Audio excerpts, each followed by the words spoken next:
काफी उथल पुथल के बाद आखिरकार महाराष्ट्र में एनडीए सरकार तो बन रही है, लेकिन साथ ही ये सवाल भी है कि ये सरकार कब तक चल पाएगी।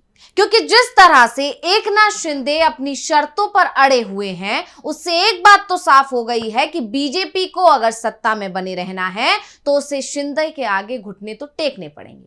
इसलिए अब जब खबर आ रही है कि शिंदे शपथ लेने के लिए शायद मान गए हैं, उसके बाद से कहा जा रहा है कि शायद बीजेपी ने शिंदे की शर्त मान ली। अब यहां शायद शब्द इसलिए मैंने लगाया है क्योंकि अभी तक जो भी इनविटेशन कार्ड्स, चाहे वो अजीत पवार पार्टी की तरफ से आए हो या फिर बीजेपी की तरफ से आए हो या शिंदे की पार्टी की तरफ से आए हो, तीनों ही तरफ से जो भी कार्ड्स आए हैं उसमें तीनों में ही एकनाथ शिंदे का नाम नहीं है। और खासकर जो शिवसेना शिंदे गुट की तरफ से कार्ड है उसमें तो अजीत पवार का भी नाम नहीं है। यानी अजीत पवार की पार्टी की तरफ से जो कार्ड जारी किया गया है, जो कार्ड सामने आया है, उसमें डिप्टी सीएम के तौर पर अजीत पवार का नाम है और सीएम के तौर पर देवेंद्र फडणवीस का नाम है। लेकिन वहीं जो शिंदे गुट की तरफ से जो कार्ड सामने आया है शिवसेना की तरफ से, उसमें सिर्फ देवेंद्र फडणवीस का नाम है, उससे भी एकनाथ शिंदे गायब हैं। और इसी वजह से अभी तक ये साफ नहीं हो पाया है कि शिंदे शपथ ले रहे हैं या नहीं ले रहे हैं। तो अभी इन सब के बीच में अगर शिंदे एक बार को शपथ ले भी लेते हैं तो फिर यह बात मानी जाएगी कि शायद बीजेपी ने शिंदे की शर्त मान ली और बीजेपी ने शिंदे के आगे घुटने टेक दिए। तो आखिर क्या है शिंदे की वो शर्त और क्यों शिंदे की शर्त मानने को मजबूर हो सकती है बीजेपी आलाकमान, इसी पर हम अपनी स्पेशल रिपोर्ट में करेंगे चर्चा। नमस्कार, मैं हूं अंशिता। बीजेपी और शिंदे के बीच सब कुछ ठीक हो गया है या नहीं, ये इसी बात पर निर्भर करता है कि शिंदे शपथ लेंगे या नहीं। अगर शिंदे ने शपथ ले ली तो इसका मतलब है कि बीजेपी ने शिंदे की बात मान ली, और अगर उन्होंने शपथ नहीं ली तो फिर जल्दी ही शिंदे कोई बड़ा फैसला लेंगे। यानी शिंदे की जो शर्त है वो बीजेपी आलाकमान ने नहीं मान ली।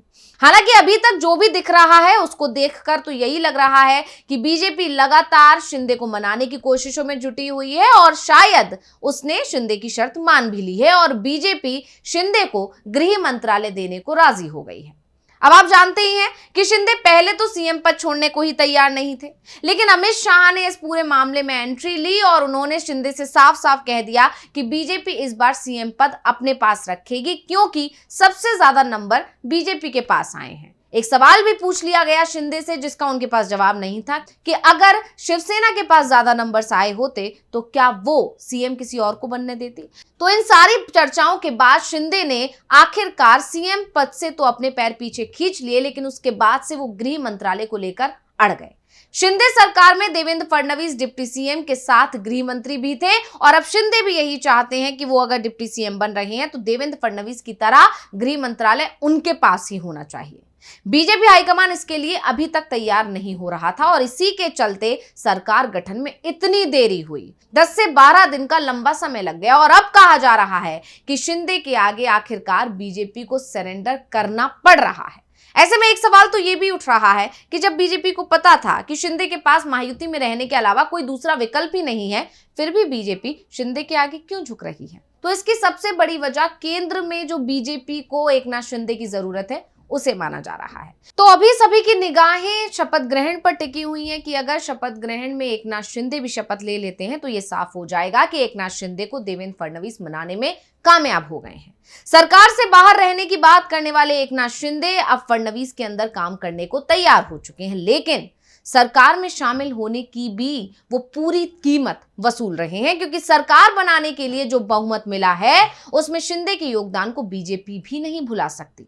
बीजेपी को शिंदे की कितनी जरूरत है ये बात सरकार बनाने का दावा पेश करने के बाद देवेंद्र फडणवीस ने भी साफ कर दी थी। आपको याद होगा उन्होंने कहा था कि हम चाहते हैं कि एकनाथ शिंदे नई सरकार में काम करें। मैंने उनसे अनुरोध किया है, उम्मीद है कि वो सकारात्मक प्रतिक्रिया देंगे। और इसके कुछ ही घंटों बाद फडणवीस शिंदे से मिलने उनके बंगले वर्षा भी पहुंच गए थे। बताया गया कि दोनों के बीच कैबिनेट मंत्रियों को लेकर भी चर्चा हुई, लेकिन कहा गया कि चर्चा गृह मंत्रालय के आसपास ही आकर सिमट गई। शिंदे और फडणवीस के बीच हुई बैठक में शिवसेना नेता गुलाबराव देसाई, शंभूराज देसाई, दादा भूसे मौजूद रहे।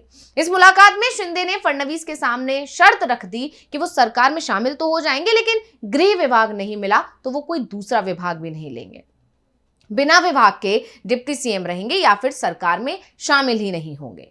और यही वजह है कि 5:30 बजे शपथ ग्रहण होना है और अभी तक जो भी कार्ड्स आए हैं तीनों पार्टी की तरफ से उस पर शिंदे का नाम नहीं है और इसीलिए सवाल खड़ा हो रहा है कि शिंदे शपथ ले भी रहे हैं या नहीं ले रहे हैं। अब बीजेपी हाईकमान की एक डिमांड मानने को वो तैयार तो हो जाएंगे, सरकार में शामिल भी शायद हो सकते हैं, लेकिन बिना विभाग के मंत्री ही बने रहेंगे। और सबसे बड़ी बात जो बाहर आई है वो ये कि अभी तक बीजेपी गृह मंत्रालय को लेकर शिंदे को कोई भी आश्वासन नहीं दे रही है, उल्टा यही कह रही थी कि गृह मंत्रालय वो अपने पास रखेगी। लेकिन पहली बार देवेंद्र फडणवीस ने शिंदे से कह दिया कि वो हाईकमान से इस बारे में बात करेंगे और इसके बाद से ही अब यह तय होता दिखाई दे रहा है कि शिंदे के आगे बीजेपी सरेंडर करने को तैयार हो गई है।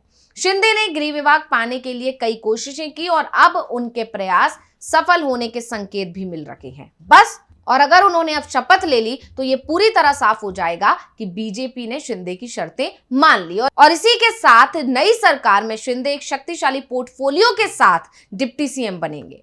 2014 में देवेंद्र फडणवीस पहली बार मुख्यमंत्री बने थे, तब शिवसेना उस सरकार में शामिल थी। फडणवीस 5 साल तक मुख्यमंत्री रहे। इस पूरे समय उन्होंने सरकार का हिसाब किताब सब कुछ अपने पास रखा था। उन्होंने शिवसेना को उप मुख्यमंत्री पद भी नहीं दिया था। उस सरकार में कोई भी डिप्टी सीएम नहीं था।